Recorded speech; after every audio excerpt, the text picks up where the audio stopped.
tushirikishane tone la upendo. Ndugu wapendwa, leo tunapaswa kutafakari kwa kina juu ya tasawufi ya msalaba. Kwani kwa mateso ya Yesu pale msalabani tunapata damu ya ukombozi, damu inayotutakasa, damu inayotuosha, damu inayotukinga na nguvu za giza, damu tunayoiabudu, damu tunayoitukuza. Katika msalaba tunaona upendo uliopitiliza, tunaona huruma ya Mungu kwetu sisi binadamu, tunaona utii, unyenyekevu, msamaha. Hivyo msalaba ni kitu cha thamani sana kwetu. Somo letu la kwanza linatoka katika kitabu cha Nabii Isaya sura ya 52 aya ya 13 hadi sura ya 53 aya ya 12. Tazama, mtumishi wangu atatenda kwa busara, atatukuzwa na kuinuliwa juu, naye atakuwa juu sana, kama vile wengi walivyokustaajabia. Uso wake ulikuwa umeharibiwa sana, zaidi ya mtu yeyote, na umbo lake zaidi ya wanadamu. Ndivyo atakavyowashtusha mataifa mengi, wafalme watamfumbia vinywa vyao, maana mambo wasioambiwa watayaona, na mambo wasioyasikia watayafahamu. Ni nani aliyesikia habari tulioileta? Na mkono wa Bwana amefunuliwa nani? Maana alikuwa mbele zake kama mche mwororo, na kama mzizi katika nchi kavu. Yeye hana umbo wala uzuri, na tumuonapo hana uzuri hata tumtamani. Alidharauliwa na kukataliwa na watu, mtu wa huzuni nyingi, ajuaye sikitiko, na kama mtu ambaye watu humficha nyuso zao. Alidharauliwa, wala hatukumhesabu kuwa kitu. Hakika ameyachukua masikitiko yetu, amejitwika huzuni zetu. Lakini tulimdhania ya kuwa amepigwa na Mungu na kuteswa. Bali alijeruhiwa kwa makosa yetu, alichubuliwa kwa maovu yetu. Adhabu ya amani yetu ilikuwa juu yake, na kwa kupigwa kwake sisi tumepona. Sisi sote kama kondoo tumepotea, kila mmoja wetu amegeukia njia yake mwenyewe, na Bwana ameweka juu yake maono yetu sisi sote.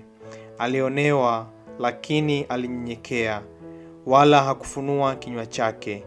Kama mwana kondoo apelekwavyo machinjoni, na kama vile kondoo anyamazavyo mbele yao wakatao manyoya yake, naam, hakufunua kinywa chake.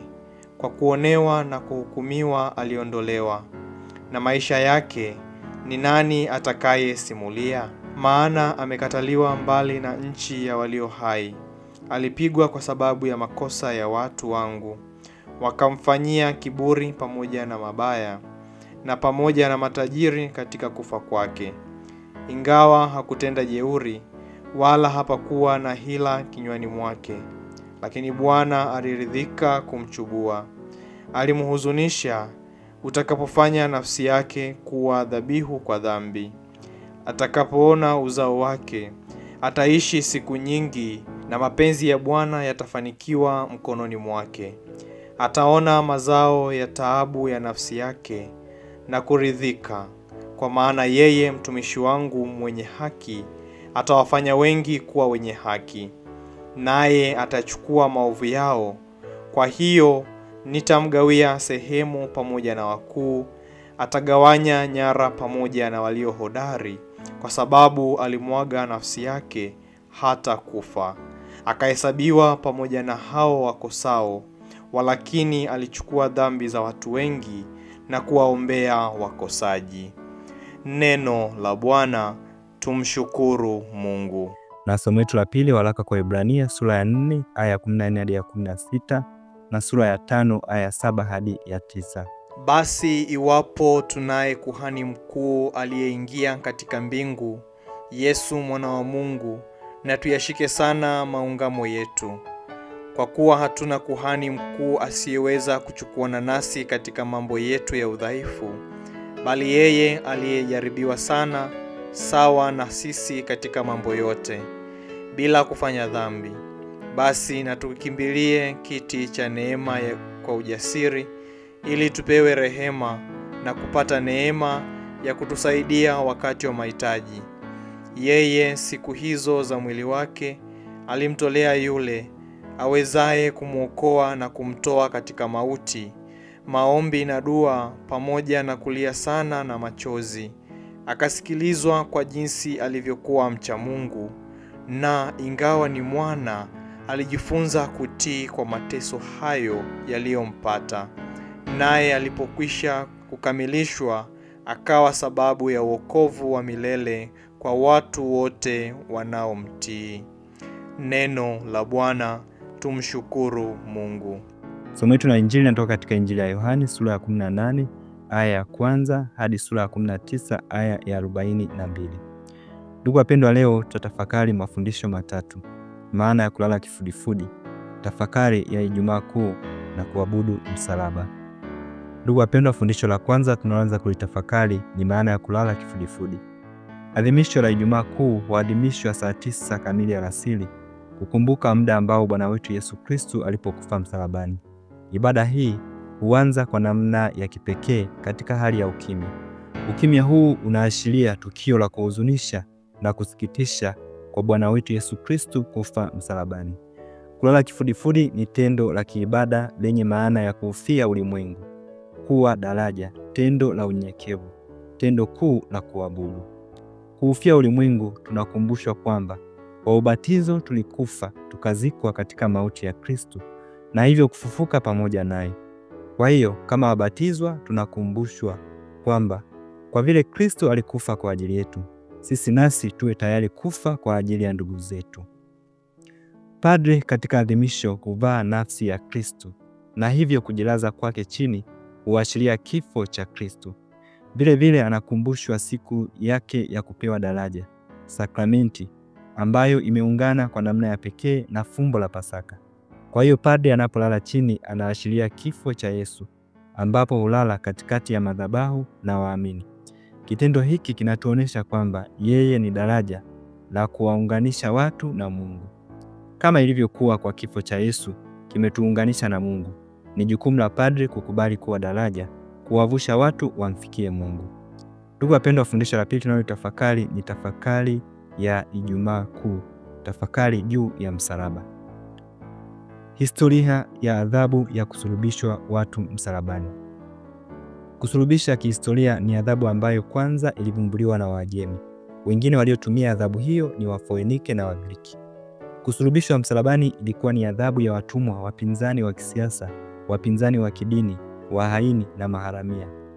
Adhabu ya kifo cha msalaba ilikuwa ni ya kutisha watu ili wasifanye uovu wa aina hiyo tena.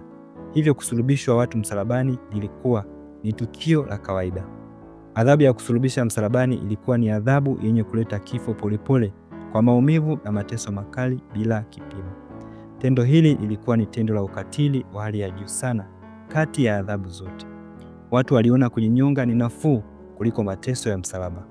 Kifo cha msalaba kilikuwa ni kifo cha kudhalilisha kupita maelezo. Msulubiwa alisulubishwa uchi bila nguo yeyote. Kwa sababu hiyo, msalaba ulionekana ni kitu cha kudharauliwa kwa sababu wadhambi wakubwa waliteswa msalabani. Msalaba wa Yesu umepata maana kwa sababu Yesu hakuwa na kosa lolote kama wahalifu wengine, na kwa kupitia msalaba ametukomboa wanadamu wote. Mashtaka ya uongo dhidi ya Yesu.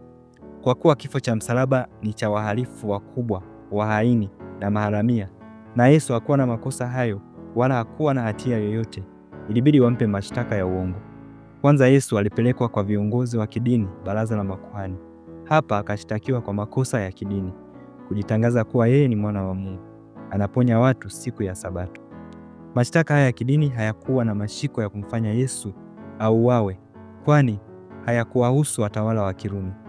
Baadaye wakamtengenezea mashtaka ya kisiasa ili apikishwe kwa Pilato aliyekuwa gavana wa Kirumi, na huku mashtaka yakabadilishwa yakawa ya kisiasa, kujitangaza yeye ni mfalme wa Wayahudi, kukataza watu wasilipe kodi kwa Kaisari. Ndugu wapendwa, jinsi ya hukumu ya Yesu ilivyogubikwa na uvunjifu wa sheria. Hukumu ya Yesu iligubikwa na uvunjifu mkubwa wa sheria za Kiyahudi za wakati huo, kama zilivyoainishwa na Yosef Flavius aliyeishi nyakati za Yesu. Kama mtu alihukumiwa kifo, hukumu hiyo ilitekelezwa siku inayofuata. Yesu alihukumiwa na hukumu yake ikatekelezwa muda mfupi tu baada ya hukumu kutolewa. Ndiyo kusema hukumu na kifo ilitolewa na adhabu ya kifo ilitekelezwa siku hiyo hiyo. Haikuruhusiwa kesi au shauri lolote kuendeshwa wakati wa sikukuu au maandalizi ya sikukuu. Lakini unaona, hao viongozi wa sheria za Kiyahudi waliendesha shauri la Yesu wakati wa maandalio ya sikukuu ya Pasaka, ambayo ilikuwa ni sikukuu kubwa kwa Wayahudi, walipokumbuka kukombolewa kwao kutoka utumwani Misri. Sheria nyingine ilisema haikuruhusiwa shauri lolote kuendeshwa wakati wa usiku, lakini shauri la Yesu liliendeshwa usiku. Walijua Yesu alikuwa na wafuasi wengi, hivyo wangeendesha mchana. Wafuasi wa Yesu wangeleta vurugu. Mashtaka ya mtuhumiwa yalipaswa kubaki hayo hayo katika kila hatua ya kesi. Mashtaka ya Yesu yalibadilishwa katika kila hatua ya kesi. Walivyomkamata mara ya kwanza, walisema anajitangaza kuwa yeye ni mwana wa Mungu na anaponya watu siku ya Sabato. Baadaye walivyompeleka kwa Pilato, wakambadilishia mashtaka kuwa anajitangaza kuwa yeye ni mfalme na anakataza watu wasilipe kodi kwa Kaisari. Sheria nyingine ilisema kila mjumbe wa baraza alipaswa kupiga kura binafsi wakati wa maamuzi yoyote ya hukumu. Hivi aliweza kukubali au kukataa shauri na mshtakiwa alipoona inafaa. Yesu alihukumiwa kifo kwa kura ya pamoja. Sheria nyingine ilisema Wayahudi hawakuwa na mamlaka ya kutoa hukumu ya kifo, lakini hukumu ya Yesu ilipendekezwa na Wayahudi na wakampeleka kwa Pilato kuomba ruhusa ya utekelezaji wa adhabu hiyo. Mtuhumiwa yote alipaswa kupewa mwakilishi na uhuru wa kuleta mashahidi, lakini Yesu hakupewa nafasi hii. Hivyo Yesu alionewa kwa mashtaka ya uongo na hukumu isiyo ya haki ya kusulubishwa msalabani. Hivyo msalaba umepata maana katika Kristo. Katika msalaba uliodharaulika tunapata wokovu. Mpaka sasa msalaba ni alama inayotawala katika makanisa. Hii ni kwa sababu damu yake azizi inayotukomboa, inayotutakasa, inayotulinda, inayotukinga ilipatikana pale msalabani kwa mateso makali ya Bwana wetu Yesu Kristo. Ndugu wapendwa, jinsi Yesu alivyopokea msalaba. Ndugu wapendwa, haikuwa rahisi kwa Yesu kupokea msalaba, maana msalaba humaanisha mateso magumu. Yesu alijua kitakachompata. Saa yake ya mateso ilipokaribia, hofu ilizidi. Yesu Getsemani alivuta taswira ya mateso yote yatakayompata. Ndiyo maana alisali sala nyenyekevu ili aweze kushinda kishawishi hicho cha kukataa mateso. Yesu alisali, Baba, ikiwezekana kikombe hiki kiniepuke, walakini si kama nitakavyo mimi, ila mapenzi yako yatimizwe. Na jasho kama matone ya damu likamtoka. Injili ya Luka sura 22 aya 39 hadi 46. Yesu kule Getsemani alitafakari mateso yote yatakayompata. Yesu alitafakari jinsi atakavyosalitiwa na Yuda kwa vipande 30 vya fedha na pia atakavyomsaliti kwa kumbusu. Yesu alitafakari jinsi Petro, mtu wake wa karibu, atakavyomkana mara 3. Alitafakari jinsi wanafunzi wake watakavyomkimbia. Alitafakari jinsi watakavyomkamata. Yesu alitafakari jinsi hukumu isiyo ya haki itakavyotolewa. Yesu alitafakari jinsi watakavyomtukana na kumdhihaki. Yesu alitafakari jinsi atakavyochapa na kuburutwa kama mnyamapori. Yesu alitafakari jinsi atakavyobeba msalaba mzito. Alitafakari jinsi watakavyomvika taji la miiba. Alitafakari jinsi atakavyochapwa kwa mijeledi. Yesu alitafakari jinsi atakavyopigiliwa misumari mikononi na miguuni. Yesu alitafakari jinsi watakavyomvua nguo na kugawana kwa kupigia kura. Yesu alitafakari jinsi atakavyobaki uchi mbele ya viumbe vyake. Alitafakari mateso ya pale msalabani. Yesu alitafakari jinsi yule mwizi atakavyomdhihaki, kama wewe ni mwana wa Mungu, jiokoe mwenyewe na sisi pia. Zaidi sana, Yesu alitafakari jinsi tutakavyodharau mateso yake na kuendelea kutenda dhambi pasipo kutubu. Alitafakari jinsi tutakavyoshindwa kuona thamani ya damu yake azizi iliyomwagika pale msalabani ili tukombolewe. Alitafakari jinsi tutakavyoacha damu hiyo ipotee bure. Tafakari hii nzito ilimfanya Yesu apate uchungu, hofu na jasho la damu kumtoka. Tafakari hii nzito ilimfanya Yesu apate hofu ya kupokea huo msalaba. Lakini kwa njia ya sala yake nyenyekevu, Yesu anashinda hii hofu na anapokea msalaba wa mateso. Kwa mateso, kifo na ufufuko wake, sisi tunapata wokovu. Yesu kwa kupokea msalaba na kuvumilia mateso, sisi tunapata wokovu. Yesu alipokea msalaba wake pasipo kulalamika wala kunung'unika.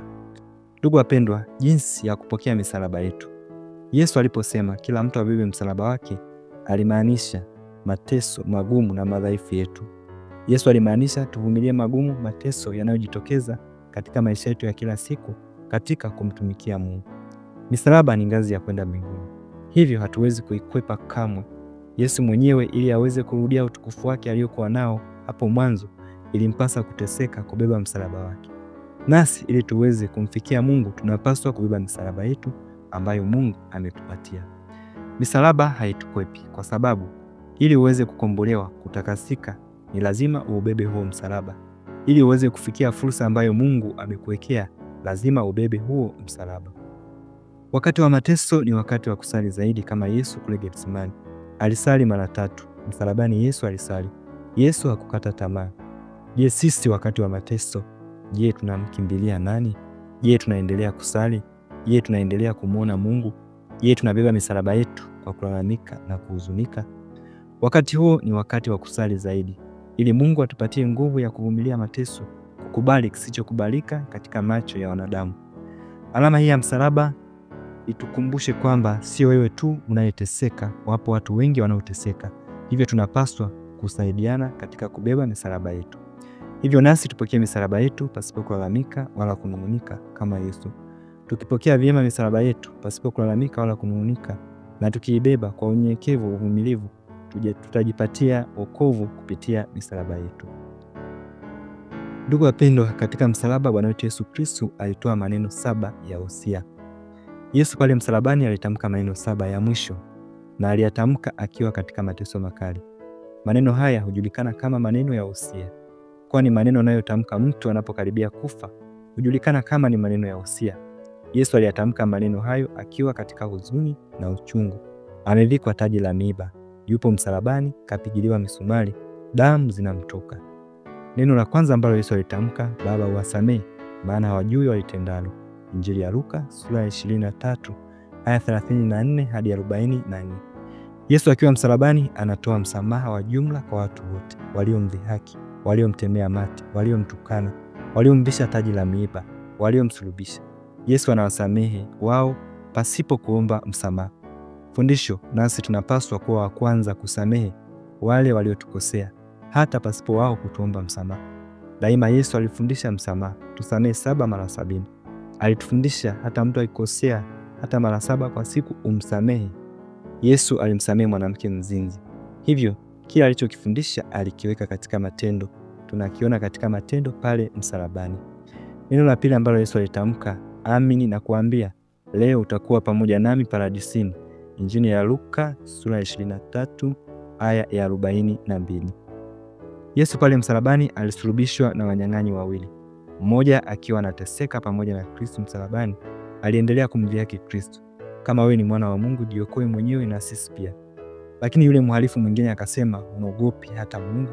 Sisi tuna dhambi, tunastahili, lakini Kristo hana dhambi. Ndipo aliposema, Yesu, nikumbuke katika ufalme wako. Yesu akasema, amini nakuambia, leo utakuwa pamoja nami paradisini. Fundisho: Kristo pale msalabani aliwasamehe watu wote, hata wale wahalifu. Shida inakuja kwa mhalifu mmoja wapo, aliendelea kutenda dhambi bila kuomba msamaha na hakutaka kutubu kabisa, lakini yule mwingine alitubu. Ni kweli nasi kwa mateso, kifo na ufufuko wa Yesu tumekombolewa. Shida inakuja pale tunapoendelea kutenda dhambi na hatutaki kutubu kama yule mhalifu ambaye hakutaka kutubu. Nasi tunapotubu, Yesu anatuambia atakuwa pamoja nasi sasa masaa ya kufa, maana tunapotubu tunaungana na Mungu. Kitakachotuangamiza si binadamu, ni kiburi na sio dhambi, kwani dhambi husamehewa ukitubu. Lakini mtu mwenye kiburi hata dakika ya mwisho haipo tayari kutubu. Mtu mwenye kiburi hawezi kwenda kanisani na kutekeleza majukumu yake. Mtu mwenye kiburi hawezi kumsamehe mwenzake. Neno la tatu ambalo Yesu alilitamka msalabani, mama tazama mwanao, tazama mama yako. Injili ya Yohane sura ya 19 aya 28 hadi 29. Ni maneno ya Yesu anayatamka msalabani akiwa katika mateso makali. Maneno hayo yanamwelekea mama yake, anamwambia amtazame mwanaye ambaye Yesu alimpenda, aliyekuwa chini ya msalaba.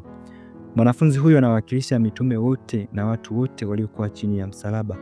Mwanafunzi huyu anawakilisha kanisa.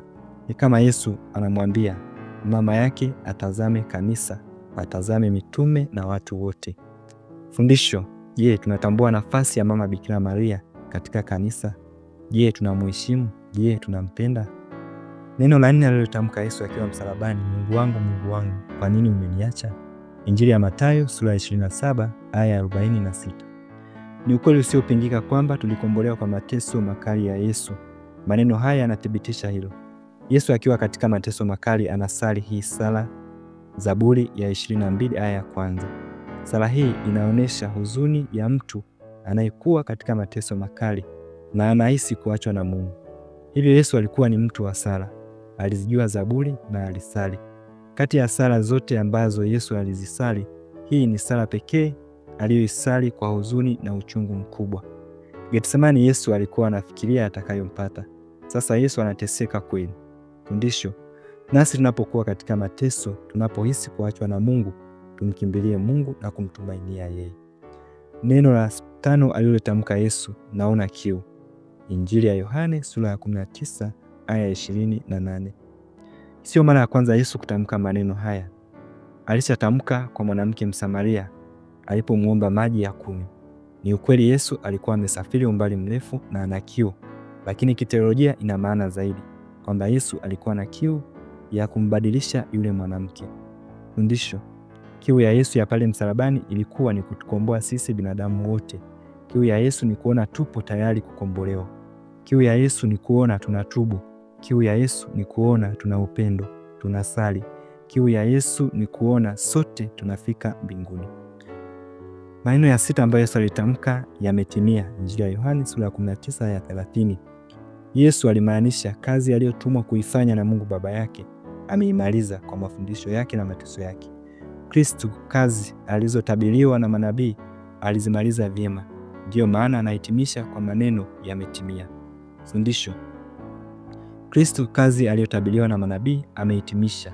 Hivyo kazi ni kwangu na kwako kukubali ukombozi na kuendeleza ukombozi kwa wengine. Mtu anayetimiza vizuri majukumu yake, hakika saa ya kufa kwake atathubutu kusema yametimia, na yule ambaye hakuyatimiza vizuri majukumu yake hatathubutu kusema kwamba yametimia.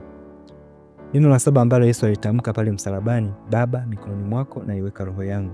Injili ya Luka sura ya 23 aya 44 hadi 47. Haya ni maneno ya sala ya mwisho ya Yesu ya pale msalabani.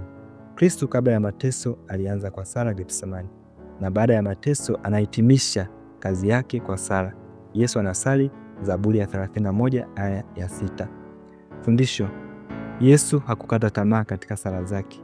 Katika maneno ya 4 alisali, lakini hakupata kitulizo chochote, ila bado anaendelea kusali, Baba, mikononi mwako naiweka roho yangu. Tunapaswa kusali daima kabla ya kuanza majukumu yetu, na tunapomaliza majukumu yetu tumtangulize Mungu daima. Ndugu wapendwa, fundisho lingine tunalolitafakari kupitia msalaba ni kwamba msalaba ni kitabu cha kusoma.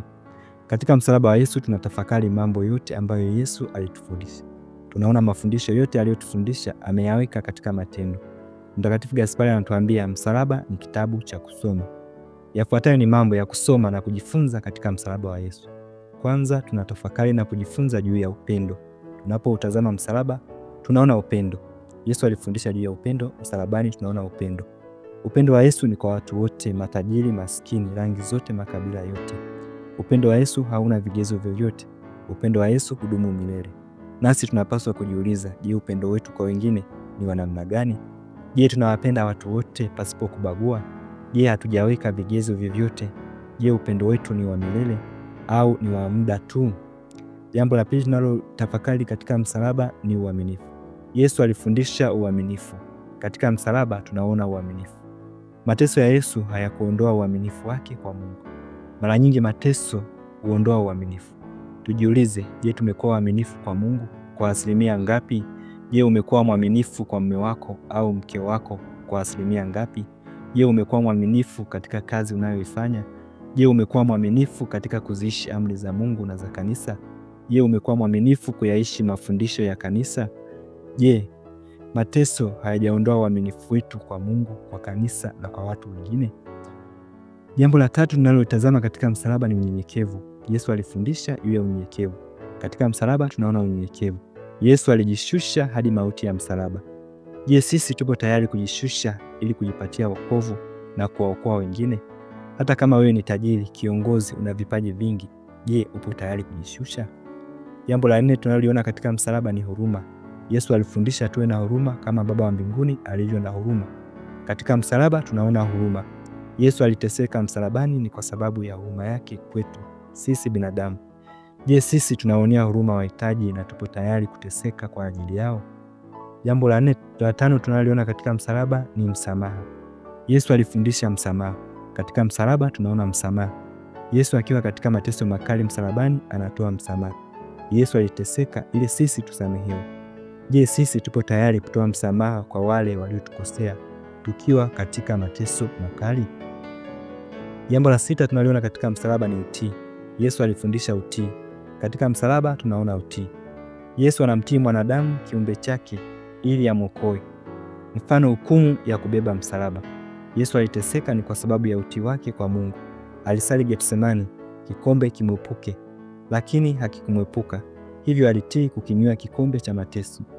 Nasi wakati mwingine mateso hayatuepuki, katika ndoa, katika familia zetu, katika jumuiya. Je, huwa tunayapokea kwa utii?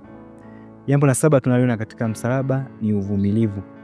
Yesu msalabani alivumilia mateso. Kwa kuvumilia kwake sisi tumekombolewa.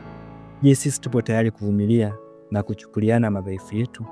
Je, tupo tayari kuvumilia msalaba aliyotupatia Mwenyezi Mungu? Jambo la 8 tunaloliona katika msalaba ni kujitoa sadaka. Yesu msalabani alijitoa sadaka. Na sasa nasubiri sadaka yako kwa wengine. Sadaka ya utii, upole, unyenyekevu, uvumilivu, muda, nguvu, fedha na mali katika kumtumikia Mwenyezi Mungu. Jambo la 9 tunaloliona katika msalaba ni uponyaji. Kama wana wa Israeli walipong'atwa na nyoka, baada ya kuangalia nyoka wa shaba walipona. Nasi tukiutazama msalaba kwa imani tunapona. Pia katika msalaba ilitoka damu inayoponya roho zetu. Jambo la 10 tunaloliona katika msalaba ni upole. Yesu msalabani hakutoa matusi yoyote wala manung'uniko, bali tunaona sura ya upole. Katika msalaba pia tunasoma matumaini. Yesu alifundisha matumaini hai. Katika msalaba tunaona matumaini hai. Yesu msalabani alimtumainia Mungu. Ndio maana alisali, Baba, mikononi mwako naiweka roho yangu. Yote aliyowafundisha Yesu aliyaweka katika matendo. Kwanza alikiishi alichokifundisha. Zaidi ya hayo yote, utimilifu wa hayo yote tunaona katika msalaba. Hivyo msalaba ni ufupisho wa mafundisho yake yote. Tunapoona msalaba wa Yesu, tunapaswa kutafakari mambo yote hayo na kuyaweka katika matendo katika maisha yetu ya kila siku. Ndugu wapendwa, jambo la 3 tunalotafakari ni kuabudu msalaba. Ndugu wapendwa, msalaba ni alama ya wokovu wetu. Tunaabudu kile kilichojificha msalabani, yaani wokovu. Kama Kristo alivyoficha umungu wake msalabani, Yesu msalabani hakutaka kuonyesha nguvu na uwezo wake. Kama alivyoambiwa, kama wewe ni mwana wa Mungu, shuka hapo msalabani. Hivyo katika msalaba tunaona upendo wa Mungu, uvumilivu na unyenyekevu. Musa alipotokewa na Mungu katika kichaka kinachowaka moto, hakuabudu ule moto au kile kichaka, bali alimwabudu Mungu aliyejidhihirisha na kujificha katika kile kichaka kilichokuwa kinawaka moto. Wazee wetu walienda kumwabudu Mungu milimani, lakini hawakuabudu milima, bali walimwabudu Mungu aliyejidhihirisha katika upepo, wingu, moshi. Sisi Wakatoliki tunaabudu Mungu aliyejificha katika msalaba, Mungu aliyejidhihirisha katika msalaba. Ni kweli Musa alipiga magoti, alionekana anaabudu kichaka au moto, lakini hakuabudu ule moto. Nasi ni kweli tunaonekana tunaubusu msalaba, tunainamia msalaba, lakini hatuabudu ule msalaba, bali tunaabudu wokovu ambao umejificha katika msalaba, kile kilichojificha katika msalaba. Hivyo ndugu wapendwa, katika msalaba tunapaswa kutafakari na kujifunza mambo hayo. Hivyo tunapotafakari mateso ya Yesu, tuombe neema ya kuwa wapole, wanyenyekevu, wavumilivu, Wakristo wenye msamaha, Wakristo wenye upendo, Wakristo wenye huruma kwa wengine, Wakristo wenye uaminifu, Wakristo wenye matumaini, Wakristo wenye kubeba misalaba yetu pasipo kunung'unika wala kulalamika. Itukuzwe damu ya Kristo milele, amina. Aliyeletea tafakari hii mimi Padre Mathias Kunyanja wa shirika la damu azizi ya Yesu.